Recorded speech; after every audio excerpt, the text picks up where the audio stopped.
Hi, this is Cherie Ray. Our conversation today are on moods. We all have them, and what's the best way to move and live through them? The title of today's conversation are moods. Are they blowing up your life? As you reflect on your moods, do you find destruction and messes that need cleaning up more often than you'd like? Do your moods derail your engagement with life? Do they take you out of the game? Do moods cause chaos in your relationships? In this conversation, I hope you will gain some understanding on how we can navigate moods and how they can just not create chaos and havoc and create extra work for us to need to go into damage control or clean up. Thank you for listening. Are your moods blowing up your life? And the reason why I wanted to have this conversation too is because to really peel back or open the door that moods are universal. All right. And like, why are moods universal? Because human beings have fluctuations of their level of consciousness, you know? Now, that doesn't mean anything woo. It just means that sometimes I have a higher understanding of things. Sometimes I can't see the forest or the trees, you know? It's just a fluctuation that all human beings have. All human beings have. Now, we're going to have fluctuations regardless of the circumstances in our life. If everything is just the way we want it, you're still going to have fluctuations, you know. And you can see how organic and innocent it is. It's like if you're physically not feeling well, you have a great opportunity to see the fluctuations, because when you're not feeling well, you typically, you know, have a different experience of life than when you're feeling well physically. See? And so that's a kind of a physical example to show you how that fluctuates, whether it's mental, emotional, physical. We just have this fluctuating state of being all the time, up and down, up and down, up and down. Now, in the conversation that we'll have today, I want you to see that that fluctuation is not a problem. It's just seeing it, you know, just seeing that all human beings have fluctuations. Now, what's so great about being a witness to the fluctuations is you don't have to ride the elevator with the moods. If you're a witness to the fluctuations, you're on the side watching the moods happen up and down. Okay? Which is very, very different than being in an elevator with a really bad chain, you know. You know, it could be a rough ride. If you're inside the elevator and you don't know what's going on, and you think that that elevator ride is life, and life is trying to tell you something. Okay, so first of all, the first point that I wanted to make is that moods are normal, natural, unavoidable, and the fluctuation of how you feel is normal and universal. And there's nothing in the world you can do to get things right on the outside to not have fluctuating moods. Now, I don't know if that's good news or bad news, but there's there's nothing you can do. You're gonna have that fluctuation. Okay. Now, let me ask you, just by hearing that those fluctuations are normal, natural, and part of the system, does that change anything inside you about the reality of moods and fluctuations?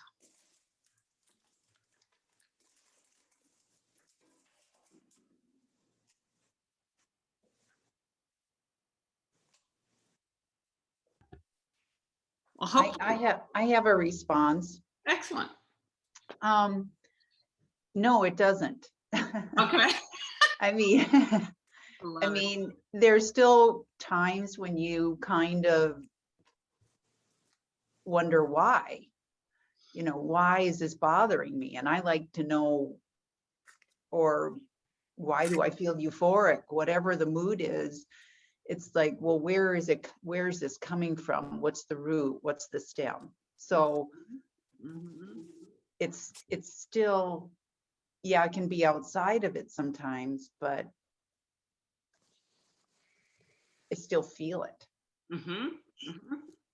Absolutely. And what's so interesting with moods is the more we look in the direction of the moods and try to figure out why it's happening, the mood hangs around longer. Okay. So like an example is like, have you ever gotten like an ink or some paint on your clothes and you start scrubbing it? And when you start scrubbing it, it starts getting bigger.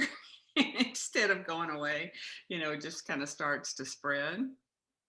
Now, when we start to dive into that fluctuating mood, what could be transient and move on through gets parked.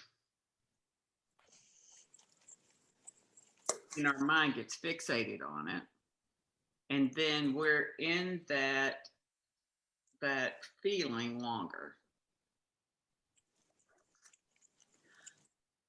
Well, what if you try to make that, if you try to move, you want to move that energy through you. So you might feel this mood and you say, okay, I'm going to go for a walk. I'm going to go make some soup. I'm going to go, move it, try to move it out of you. I mean, it's still there, but you don't want to hang on to it. Right. So in this moment, I'm inviting you you can do what occurs to you, but what I'm telling you, what I'm trying to explain is that mood is going to move through faster if you don't react to it. Okay. It's going to move through because it's the natural flow of life. The flow of life is transient and moving. And when we get, and if you really look at that, it's like, if we get that the mood of life is transient, a feeling is transient, because you can't feel good all the time either. Have you noticed that? So it's like, but we like it when we feel good. We don't like it when we don't feel good. But neither states are permanent or stagnant. You see what I mean? But if you, it's like, so that point is to kind of try to emphasize, like, okay, wait a minute. I don't feel good all the time, so I don't need to really worry that I'm going to feel bad all the time. You see, and that happens whether you sit in a chair or you are running a marathon. You know what I mean? You're going to have that same fluctuation. So it's not us taking action on the movement of energy is not going to change it. It might distract us. It might put our mind on something else. But it's kind of like if you notice that we're in a world of people trying to live in a better feeling. So you can see where reactions to a low feeling are like the cause of addictions, the cause of excessive habits, because they're really depending on something outside of themselves for a better feeling. So it's like, wow, if you really look at it, it's like, what are we taking action on? Like, we're in a low mood, what are we taking action on if you're really going to drill down to it? We think we're taking action on some circumstance in our life, but how it looks to me is that we're taking action trying to get to a better feeling. We're just not comfortable in that feeling, so we're gonna do something. whether it's like, flopping on the side like a fish, we're going to do something, because it's not so much what's happening, it's that I don't like the feeling I'm experiencing. And I'm going to go into action for a better feeling.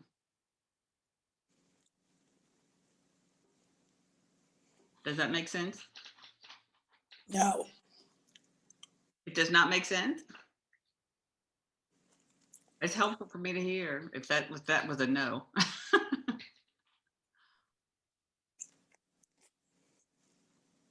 I missed it then. I missed the response.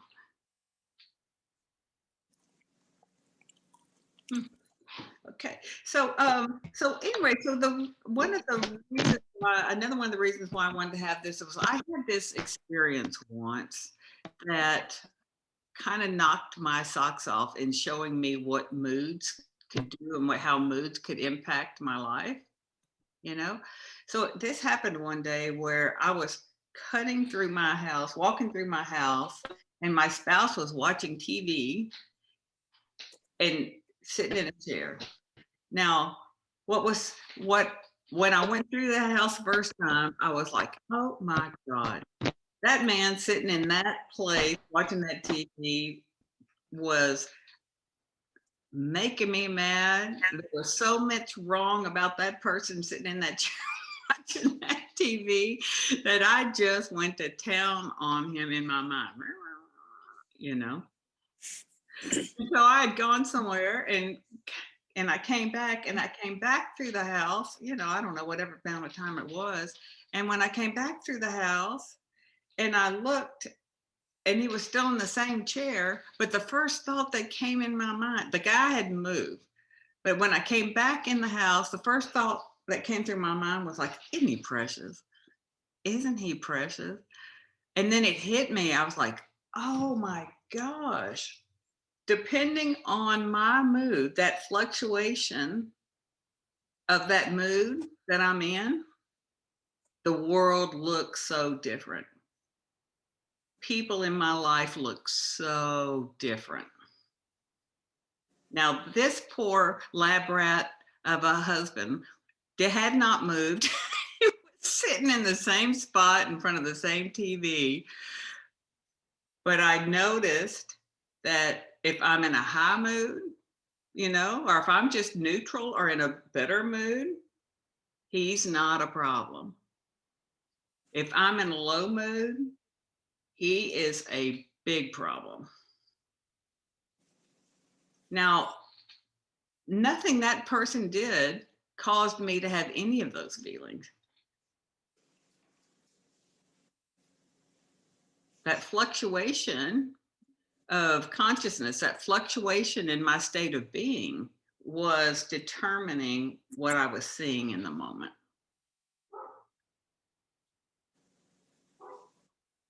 Can you see that anywhere in your life where somebody's been in your life and at one moment they're the biggest pain in the you-know-what, and the next moment, they're just endearing to you?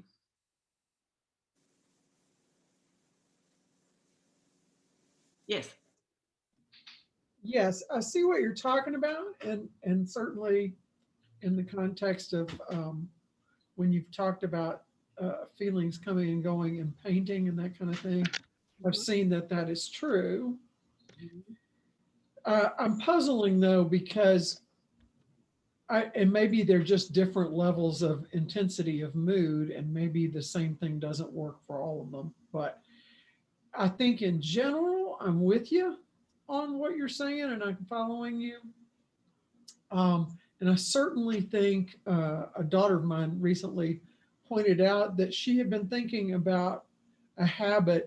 I don't know if you other women do this, but in our family, sometimes if you have a best friend or a best friend in the family, and if you get upset about something, what started out maybe in the relationship as just picking up the phone and sharing and looking for support can turn into what she thought was a form of bullying, which I thought was a really interesting idea. That she said, why is it not? She said, I'm beginning to think that when I have a really strong mood or reaction to something, it would be better for me to sit with it for a few minutes not that I can't ask you or my best friend for support. She said, but it's occurred to me that when I just instantly pick up the phone and start dumping, that's like another form of bullying, to make people endure the intensity of your moody reaction. Mm-hmm. So I'm following you there. However, what's puzzling me is that we had a situation in our family where one family member had a recurring bad mood, and they're a large active family. And over the course of the week, we all noticed it, and it got worse. It was extremely unpleasant. And eventually, it came out that this person had made a bad decision, but it couldn't quite settle on them, or they couldn't get to the point of realizing what had happened or why they were upset. Okay. And one of the family members pointed out that this specific family member and a couple others were absolutely opponents of any introspection. And the reason I bring this up is it sounds like what you're saying that is that if you try to interrogate your mood, as Jean said, like, what's causing that? That's fruitless and it will intensify. But in fact, I've seen situations where an unaddressed mood that is actually caused by a real problem. Mm-hmm. So how do you balance that? How do you know if it's something you need to sit with a few minutes and hope it passes, or not express, try to rein yourself in for a few minutes and see what happens, as you did walking through the room, or whether there's something going on here and we're not going to get anywhere just ignoring it. How do you know the difference? Excellent. And truly, it's not ignoring. It sounds like ignoring, but it's not ignoring. So if we really take responsibility for our moods, we can start to see we have these fluctuations. First of all, when we are in that very highly activated state, like you had mentioned, it's good to know that that's completely normal to get into some highly activated state of upset, and that at those moments, I am not in my right mind. I love that. It's like when you're that activated and human beings get complete and total amnesia to what is relational, what brings connection, what brings understanding, compassion. I like to just say we have lost our mind. I mean, we've just lost our mind for a minute. We've lost our compassionate mind for sure. So it's like, just like your daughter mentioned, it's like, wait a minute. She noticed that really at that high intensity of grabbing the phone and yan to whatever, first of all, it might be a temporary feeling that somebody cares about how you feel, but to your point, if you get to the place where you commiserate with somebody when they're in that high level of upset, you're not offering anything. You're prolonging that high level of upset. And then if they can enlist you to just like you said, it can turn into a state of bullying, where if they can enlist you to see it through their eyes, and they're going to enlist somebody else to see it through their eyes. And then it's like, I've got 5 people on my team that think ... And to your point, it really is. I love your daughter's perspective, because it is a form of bullying, because it's like, now I have 5 people that are not in their right mind. They've lost all objectivity, and you see what I mean? They can be easily swayed into your camp. And it's not that you don't care. It's not that you don't care, but if you understand they're in a high level of upset, that they're not in their right mind. I say that with love and compassion, you know what I mean? And even with a sense of humor, I know when I'm not in my right mind, because you're so triggered, you can't even consider anything else that's going on. But that doesn't last. To your daughter's point, that doesn't last. I heard this story once and I just loved it so much that kind of explains this. And there was this friend of mine was walking his child to school. And as he was walking his child to school, he was kind of,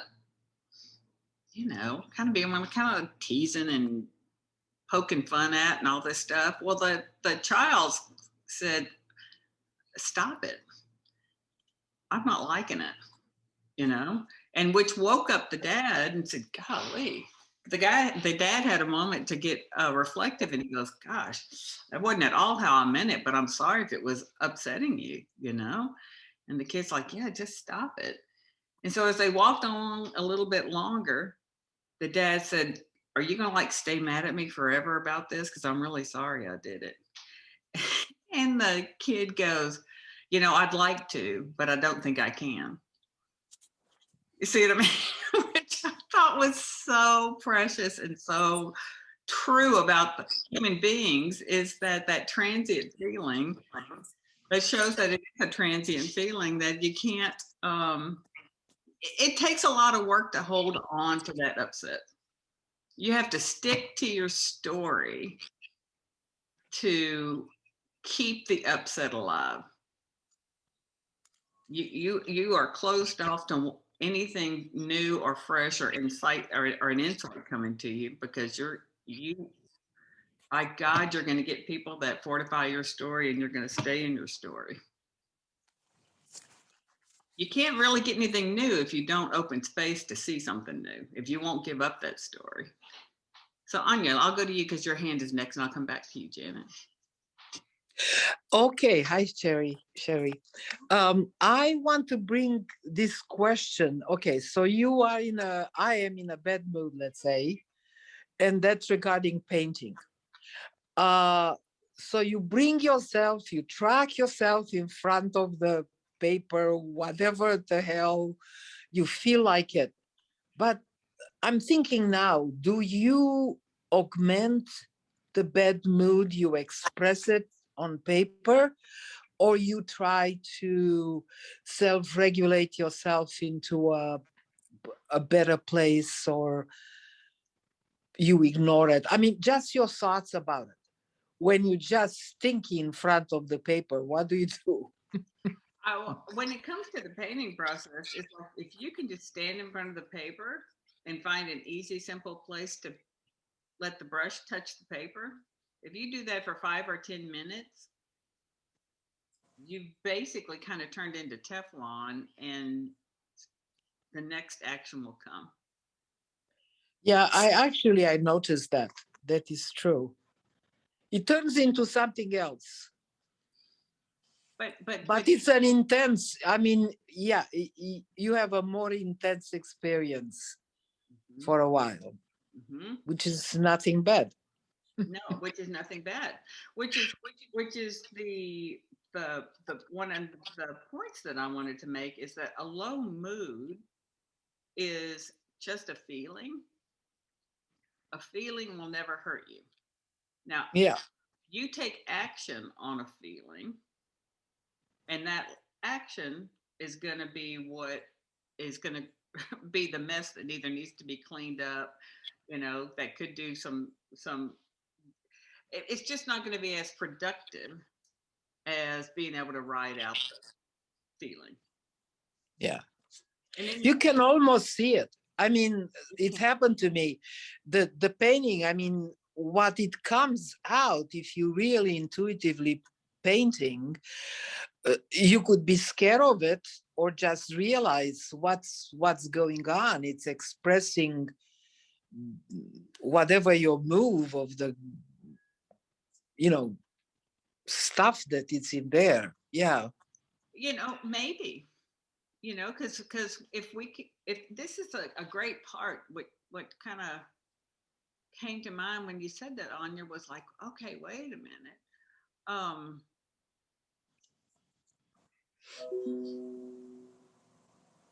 There's a part of us that's witnessing all this fluctuation of mood, Sure. And my mind has a narration of this fluctuation of mood, you see, but I am not my mind. Right. So if we could just let that brush move like you're talking about, there's something much greater than my mind directing that brush. Yeah, yeah. And that's what I was commenting. And then, you know, when what comes out, you can look at it and it's very expressive actually what was going on. Yeah. Well, it's and that's a place to kind of play with going, oh, that I like to play this game of like, oh, that's what my mind makes up about what's going on. We don't know. I don't We know don't know. who makes it up. We don't know. It comes from the, you know, awareness itself. Who knows? Maybe you channel something is going on. I mean, ideally you get into the flow when you channel whatever is going on, if you're lucky. Yeah, but you don't have to stay there. You won't be able to stay there. You know, No, it's of like course. if you make a 1 second, you kind of operate outside the mind's narration. That's great. Something has sprouted, you know, and you've really touched the peaceful part of you. Yeah. While our our mind has agreement or disagreement to either how I feel or how life looks at that moment. See, that's the game we kind of play. These moods are our mind narrating the experience. We like it or we don't like it. Right. Yeah. So in this place, it's Thank like, you. Yeah. Oh, thank you for the question, Janet. I guess I'm following you, and I realize, you know, kind of the old saw that we can only work on ourselves, you know. But what if you were the one? I mean, I'm thinking about a recent, you know, the extended family had a recent bereavement, and one of them really fetched loose for several days and caused a lot of havoc within the family. And you know, how do you deal with when you're the dumpy, I guess is what I'm saying, when it's not your mood, but somebody's called you in great distress, and it was legitimate. I mean, distress, at least, you know, grief, I think, causes people to behave strangely or intensely. And, you know, I'm not saying I think the person, usually when somebody, as you say, is that out of their mind with an intense reaction or mood, they are out of their minds. And I think everybody thought so, but I often feel the responsibility to be with that person or hold the person's hand, let them expound. What is it seems like to me that you might be saying that, you know, just listening to them dump is probably not a great idea for you or for them because it helps them hang on the mood longer. But how do you deal with that without seeming uncaring? I mean, obviously, I cannot say, well, Cherie Ray says that you're just making this worse, you know, blah, blah, blah. Yeah, you're not gonna hear that. Pass, you know. And I'm like, who the hell's that? But anyway, I'm just going like, you know, what is the best thing to do when you're the dumpy and you're kind of the person in the family who listens to people who are upset? Okay. All right. So first of all, you have a choice, just like at a cafeteria, how much you get loaded on your plate, on your tray. You know, you have a choice there. So it's like, okay, I'm willing to show up and I can, you know, and you kind of show up for as long as you can be present to this person. You don't need to fix them. What they're saying is not your fault, even if they're blaming you for something. It's not your fault. If they're really just speaking what their mind is making up about the moment. So if you can be present to that, not take it on, not take any sort of responsibility for helping them feel better. Okay. And then you also, so you have a choice of saying, you know what? I love you to death and I hate you feel this way, but I'm at a state of getting overpoured and I can't take anymore because I can't hear anymore. You know? And I just, you know, whatever comes to mind, you know. But if you're that way, if you can hold your center And your gut's going to tell you when you have had enough. But see, if you don't take it on, it'll be a very different place to sit if you don't take any responsibility for how they feel, because they have to work it out within themselves. I mean, unless you did something intentional to hurt them, and I mean consciously intentional to hurt them, then you have, you have nothing you have to fix on their side of the line. And I promise you too, I've seen this too. If, and I don't mean this ugly, but I promise you, if you draw a line and say, truly, that's all I can take and still be able to go to sleep tonight and put my head on the pillow and go to sleep, that's as much as I can take, they'll find somebody who will listen to them. You see what I mean? Because I know they love you, I know they care, but those people that just need a place to offload, they will find somebody to offload with. So you don't have an obligation to be the receptacle of that unless you just want to. You can still love and care for them, and you don't have to. That doesn't have to be y'all's place to connect. And you can see that sometimes too. If I'm the commiserator, that's where we connect. I saw it once, and it was like, wait a minute. They only come to me when they want to commiserate, and they go have great times with their other friends. I'm going, I don't want to be that person. I want to be the one where you go and have a great time with them. I don't want to be the one that just gets the hazmat duty. You know what I mean? I don't want that. My daughter is really good at drawing the line with me. She's really good at that. And she'll like, Mom, Yeah. no, I'm done. I don't want to go there. So. Beautiful. They can say that. It's like, wait a minute, I've been overserved. It's like I ate too much sugar. I got to stop. You know what I mean? Same thing. It's really tending lovingly to yourself. Yeah. Because really it's like, what do we really want in the people in our lives? It's like, if you really want to advance the connection or advance the conversation, because a lot of times we can have these conversations and we get so triggered that the conversation goes to a certain point, and it never goes any farther. And it's a repetitive conversation. We get to a certain point and it never goes any farther.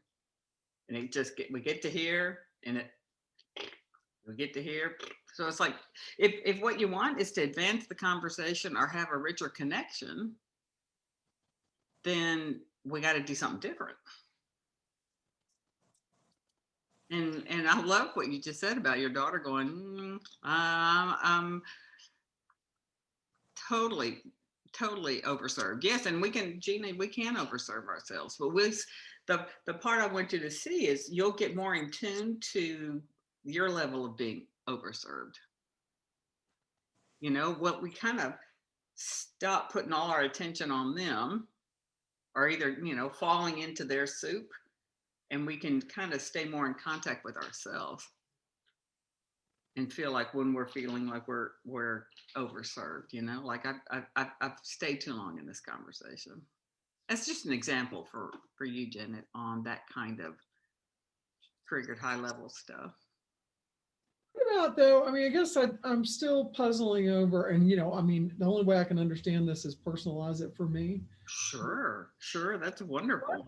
What about if it's a family member that you're living with who is constantly, in a moody situation for days and weeks on end? I mean, yes, if they want to talk to you about it, you definitely can say, I'm so sorry, I can't help you with this. But if it's just what you originally were talking about, which is mood, just really a foul mood, going on and on and on, is this something that eventually, if it continues, rather than just let it go, you do need to say, wow, I'm kind of seeing this over and over, and I'm wondering if,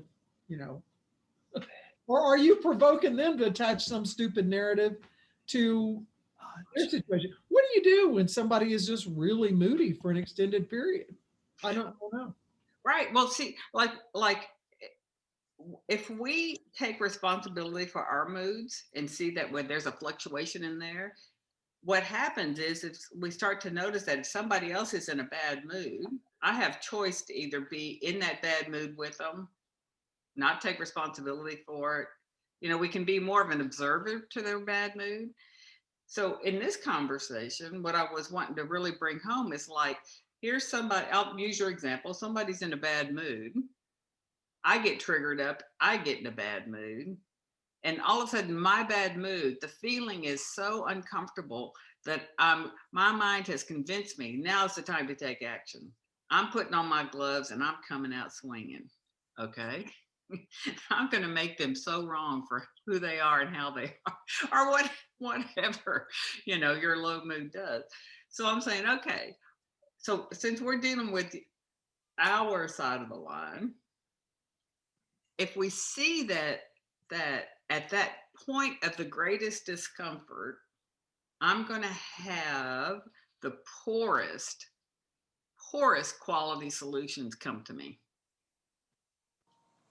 If I act out when I am that upset, that triggered, that activated, if I really think I need to take action because the feeling is so uncomfortable, that's that place where you have lost your right mind. Okay. Now, if you can write out your own mood, take a walk, get out of the house, do whatever it is you know you need to do to take care of you. When you get reset and your right mind comes back, there's not a conversation you can't have with someone.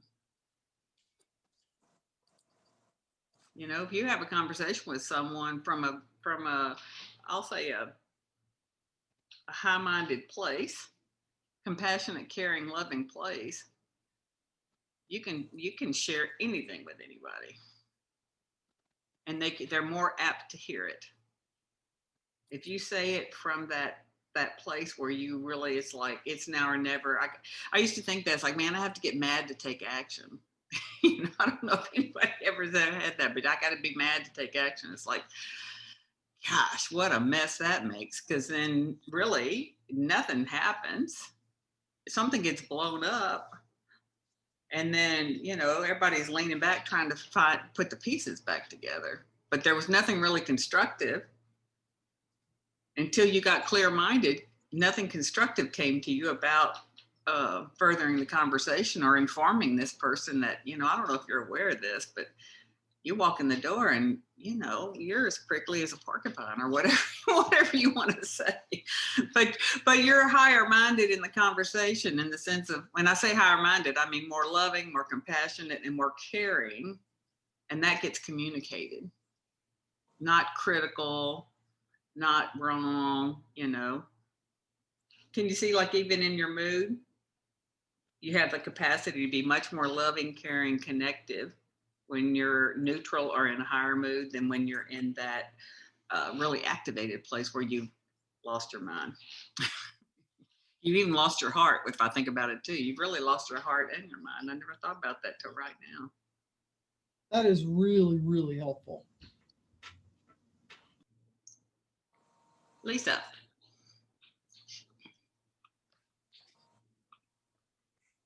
You're muted, Lisa. Thank you. Okay, this is very interesting. I mean, in the beginning, I was realizing like that when I am able to just see my mood happening and let it happen, like even just right now, like, because it's a little irritating having to drive a long distance, things like that. But if I can just sort of let it happen, I don't mind it. Like, it feels like actually like an interesting phenomenon to me that's happened. Like it's kind of a little bit separate in a sense, and I can handle it better. Mm-hmm. Said, then I can just make it hang on, and I can make myself bloody miserable. And so the mind comes into things, and it has this weight. I feel like it has this weight to me, you know, and it just keeps the mood. It's like an overcast sky. It's like it holds everything in. Yep. And So I can understand that. But one other thing is though, the loving and compassionate and caring part, okay? You know how Italians are with one another, you Having know, come from that, that kind of just demonstrativeness, like, well, it's all right to show some of that in a sense where you can still keep yourself separate from joining it, essentially. And is that kind of what you're saying? I'm saying You because know? we're not perfect, you know what I mean? And sometimes it's like Mm-hmm. it just leaks out, and you're like, Mm-hmm. what the hell's wrong with you? If you want to do the Italian thing, get your hands in the air and scream, what's wrong with you? I mean, stuff happens, but then there you go. You want to go back and typically that can happen, and it's with somebody you would really rather have a different connection with. But so you also get to embrace human frailty. Like, you know what? I lost it. I got a mess to clean up. I love that line. I wasn't in my right mind, but now it looks to me like this is a better approach. No harm, no foul. They're human too. They're human too.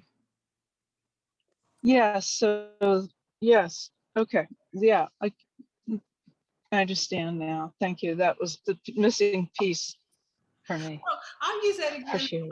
like that example, like with our expectations, like say we text someone or we call someone, and by God, I know that phone is in their hand. I don't know why they can't text me back, So instead of ripping off a text going, you know what? I know that phone is in your hand. What the hell's wrong with you that you can't just give a yes or a no to this? I'm waiting.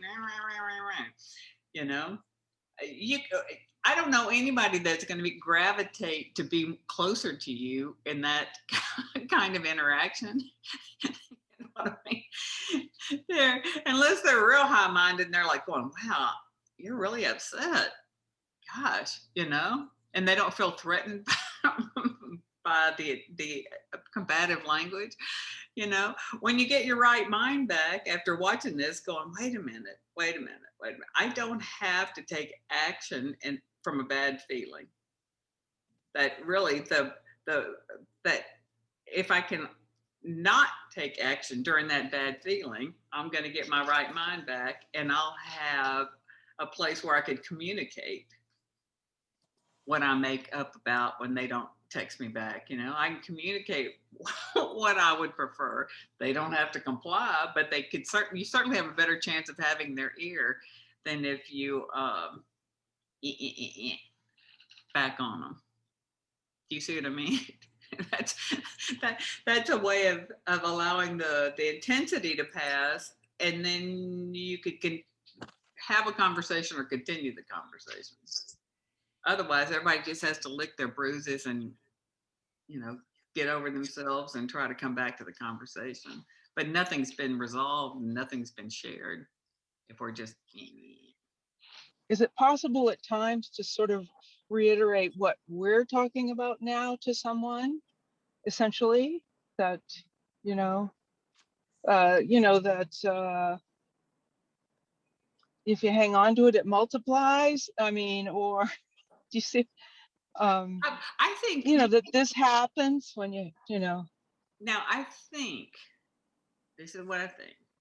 If you share that when you are feeling very connected to the person, if you share something that you've seen or learned that was helpful to you,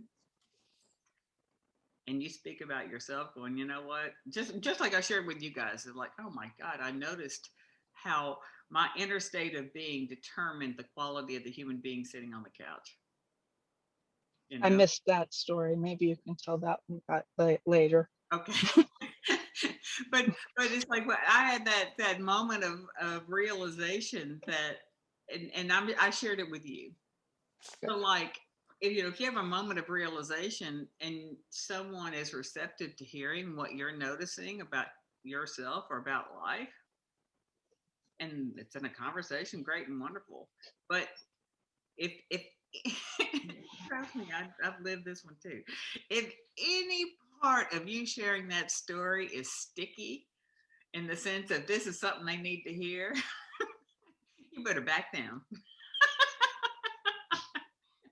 Exactly. Yeah. It's Good like, point. stay on your side of the street. That you can find a way to communicate if they're receptive and open to hearing what you have to Mm. say. But you know, Yeah. teaching from When they're upset, it's less likely. they can't hear you when they're Yeah. upset. I'm telling you, we cannot hear, Right. we When cannot people are think, and upset. we cannot feel our heart when we are upset. Right. Yeah. So I have those moods and I do those things. And I, and the one thing that helps me is that if I just step back and just go, okay, because I can have some very passionate feelings about things.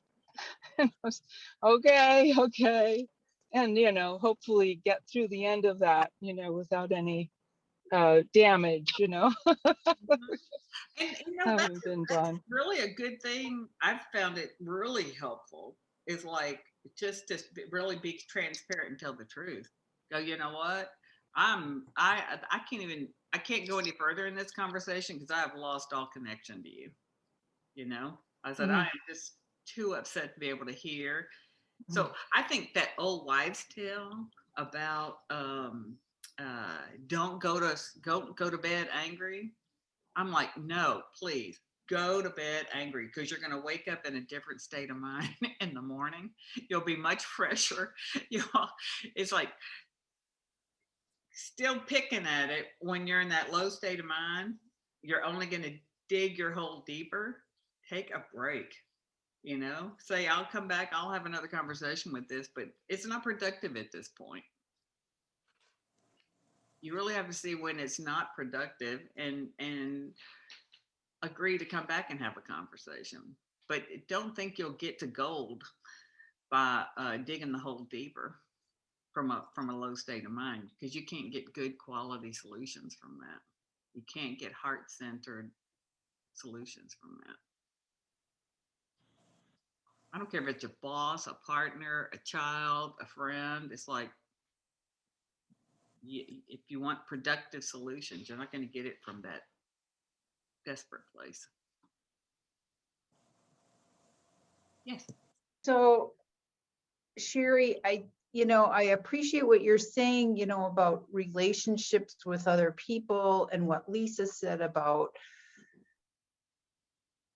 and again, about witnessing and just saying, yeah, here I am. But sometimes you can trigger your own moods inside of yourself. Yep. And those to me are the harder ones to almost step away from, to witness and not hang on to. Yep. 100%. I couldn't agree more. Because what the place of leverage in that situation is when we really see the option to not give so much respect to what my mind is giving me at that moment. We've got a real habit of giving so much respect to everything that just pops into our mind as being what's true about life, what's true about me, what's true about them. Now, when we start to realize that anything can pop in my mind, it's a wild card, and I can decide that I'm going to really give it respect or just see it as the neighbor's barking dog, or the plane that flies over my house every day, or the train that goes by. The more we don't give it respect as if it were sent down with the tablets, our connection to it lessens. Then we just see that we have all this minutia cranking through our head all the time, and it's like rubbernecking an accident. I don't have to look at every bit of it. I can keep my eyes on the road.